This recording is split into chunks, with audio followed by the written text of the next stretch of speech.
How do you think about journalism? Readers used to be treated like a passive audience. Media proprietors had a monopoly over news.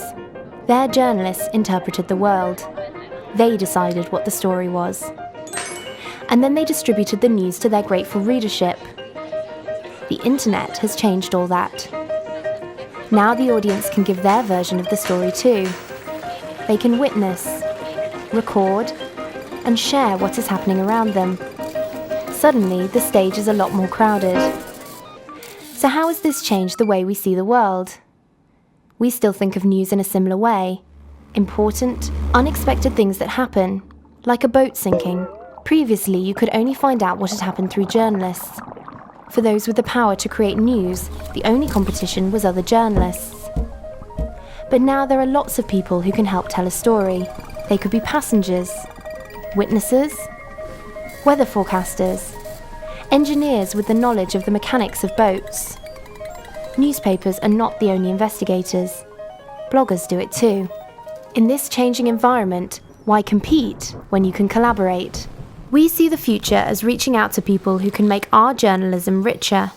We want readers to have the power to correct and improve our stories. Journalists are used to telling readers what they know. Take Joris. We've asked him to write about the banking sector. That's a difficult assignment. Previously, Joris would have had limited routes to the information he needs. He could try the front door, calling banks and asking them for interviews.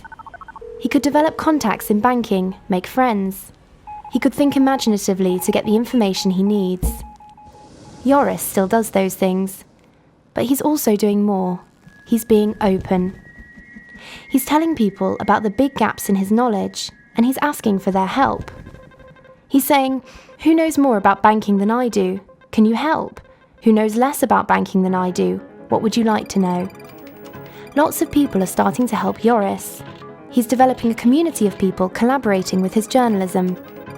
We hope that through being open, we can develop communities across The Guardian.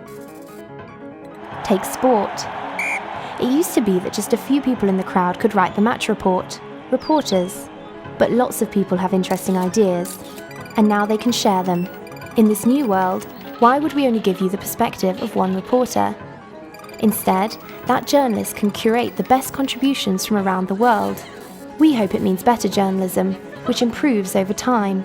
Open journalism is not the end of the story. It's the start of a conversation you can be part of.